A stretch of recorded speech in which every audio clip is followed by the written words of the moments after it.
दुम दुर्गाय नमः। नमस्कार दोस्तों, आप समस्त श्रोतागण का आपके YouTube चैनल जीवन अमृत पर हार्दिक अभिनंदन है। आप सभी श्रोतागणों को महागौरी के आगमन पर ढेर सारी शुभकामनाएं। माता रानी आप सभी की मनोकामना पूर्ण करे। नवरात्र अब अपने अंतिम पड़ाव की तरफ निकल चुका है। आज माँ दुर्गा के 8वें रूप आदिशक्ति महागौरी की पूजा अर्चना की जाती है। 8वें दिन की पूजा देवी के मूल भाव को दर्शाता है। इसका वर्णन देवी भागवत पुराण में भी बताया गया है, जिसके अंतर्गत माता के 9 स्वरूप और 10 महाविद्याओं का व्याख्या मिलता है। लेकिन भगवान शिव के साथ उनके अर्धांगिनी के रूप में महागौरी सदैव विराजमान रहती हैं। महागौरी की पूजा मात्र से भक्तों के सभी पाप धुल जाते हैं और वह साधक अक्षय पुण्य का अधिकारी बन जाता है। नवरात्र में अष्टमी और नवमी दोनों तिथि बहुत श्रेष्ठकर माने जाते हैं। कई लोग अष्टमी के दिन भी पूजा अर्चना करने के पश्चात कन्या पूजन करते हैं। कुछ लोग नवमी के दिन भी कन्या पूजन करते हैं।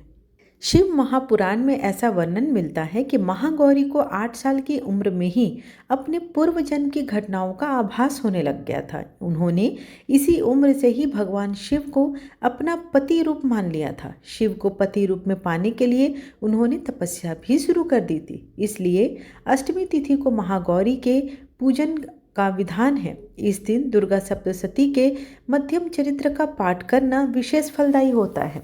जो लोग 9 दिन का व्रत नहीं रख पाते, वे पहले और 8वें दिन का व्रत करके 9 दिनों के उत्तम फल को प्राप्त कर सकते हैं। महागौरी का स्वरूप रूप से गौर अर्थात सफ़ेद रंग का है। इनके वस्त्र व आभूषण भी सफ़ेद रंग के ही हैं। माँ का वाहन वृषभ अर्थात बैल है, जो भगवान शिव का भी वाहन है। माँ का दाहिना हाथ अभय मुद्रा में है और नीचे वाले हाथ में दुर्गा शक्ति का प्रतीक त्रिशूल है। महागौरी के ऊपर वाले हाथ में शिव का प्रतीक डमरू है। वहीं डमरू धारण करने के कारण माँ को शिवा के नाम से भी जाना जाता है।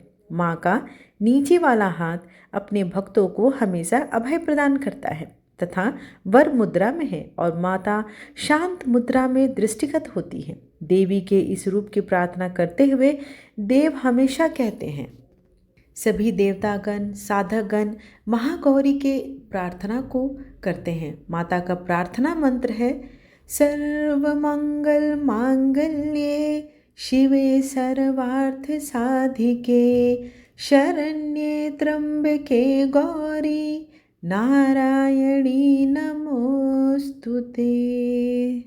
महागौरी अपने भक्तों के लिए अन्नपूर्णा के रूप में विराजमान है। यह धन वैभव और सुख शांति की अधिष्ठात्री देवी कहलाती है।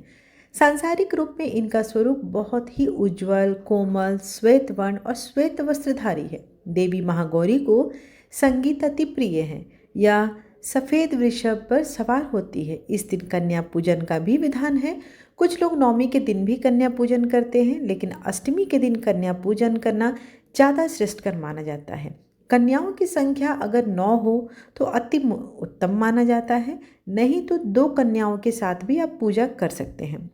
अष्टमी तिथि के दिन नारियल का भोग लगाने की परंपरा है। भोग लगाने के बाद नारियल प्रसाद रूप में बांट देना चाहिए। वहीं जो भक्त कन्या पूजन करता है वे हलवा पूड़ी सब्जी और काले चने का प्रसाद विशेष रूप से बनाया जाता है। माँ की पूजा करते समय भक्तों को इस दिन गुलाबी रंग के कपड़े पहनना चाहिए, क्योंकि माता को गुलाबी रंग अति प्रिय है।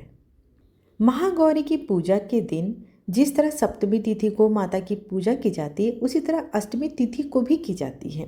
इस दिन माता के कल्याणकारी मंत्र ओम देवी महागौर्यै नमः का जाप करना श्रेष्ठकर माना जाता है। माता को इस दिन लाल चुंडी चढ़ानी चाहिए।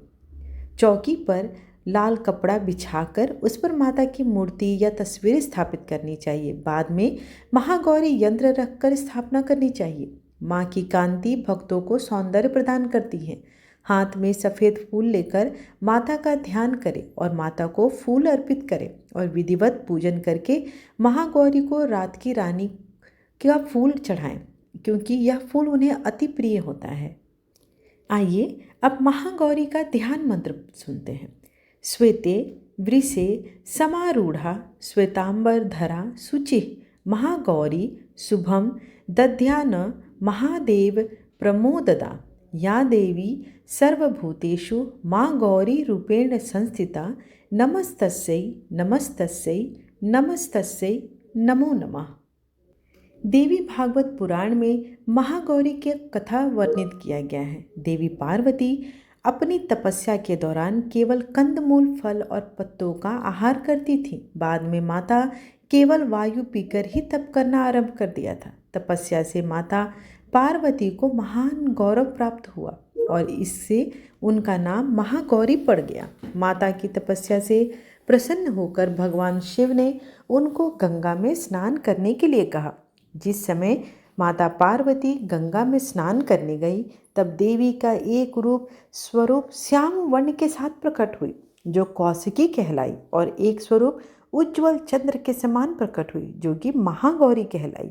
माँ गौरी अपने हर भक्तों का कल्याण करती है, उनकी सभी इच्छाओं को पूर्ण करती है, उनके जीवन में जितने भी कष्ट और बाधाएं हैं उनको दूर करती हैं।